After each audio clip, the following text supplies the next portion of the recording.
Hi, I'm Dave Scadden. You know, every fishing trip that I do begins at my fly tying vise. My recent trip to San Diego fishing for calico and bay bass prompted me to tie some cherry bomb streamers to try and entice these elusive barroom brawlers out of the kelp beds.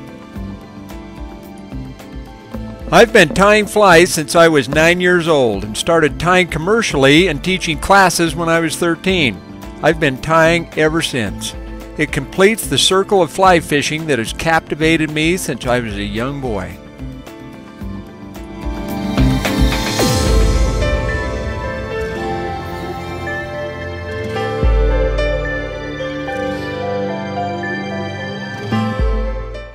When the opportunity came up to fish Southern California, I jumped at the chance.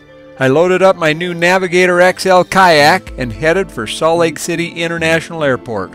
It's funny, with the advent of my new frameless boats, how most of my fishing trips now begin at airports. As the plane descended into San Diego, I had a bird's eye view of both Mission and San Diego Bay and the ocean beyond. This is a vast fishery and just begs to be explored.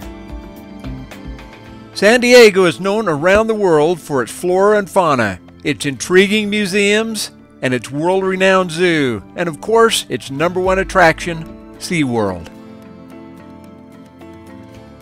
Of course, my focus was its diverse fishery, and my first stop was SoCal Fly Shop to hook up with Peter Perconi and his staff and get the lowdown on the best areas to fish and the hottest fly patterns.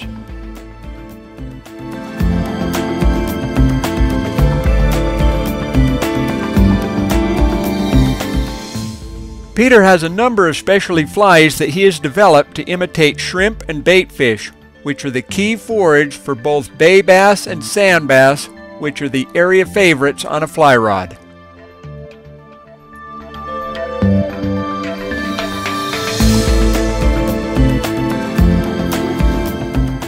My next stop was Angler's Choice Bait Shop to get the intel on the hottest techniques for tackle guys. Luke and his staff took the time to show me the best baits, many of which are hand poured right there in the San Diego area. These wild swim baits are designed for big calico bass that hang offshore in the kelp beds. Notice how they can be rigged weedless to slip through the kelp without snagging.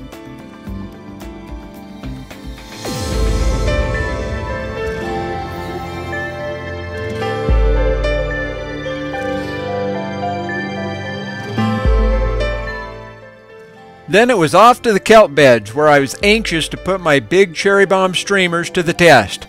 I had also tied double weed guards into the flies to ensure that they wouldn't snag on the kelp.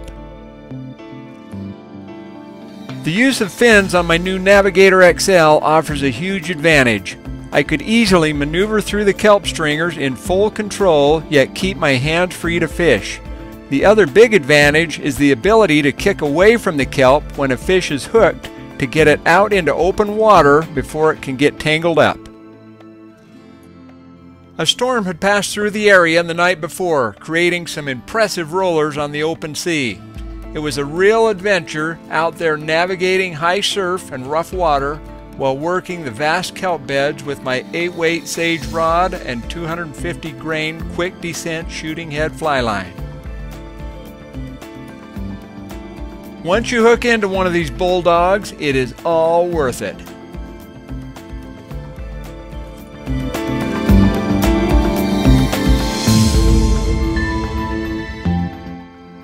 The next morning I hooked up with Peter Perconi on San Diego Bay and gave him a chance to try out the new Navigator. Peter has guided the area for years and has an in-depth knowledge of both the fishery as well as the fish. He took to the new boat instantly and within minutes was into fish.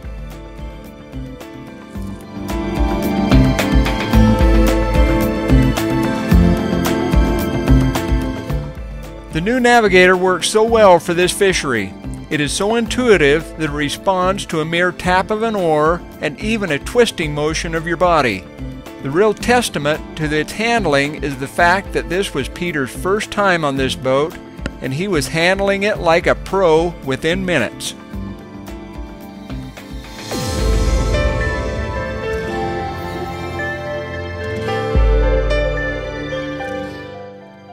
Of course, when he put on a pair of my flip fins, he was now able to work his reel shooting head down to the seagrass in 14 feet of water, and things really heated up. He hooked fish after fish using erratic strips to impart action to his shrimp patterns, and the fish just went crazy.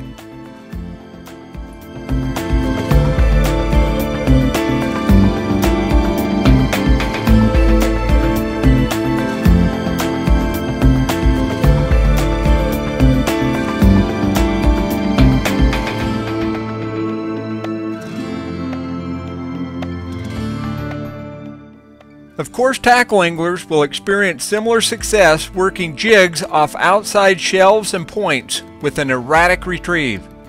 My good friend Jerry Barstow shows us how it's done.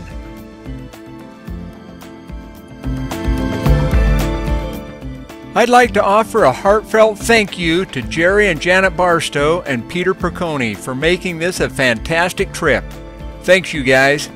This has been Dave Scadden wishing you great float trips and big fish.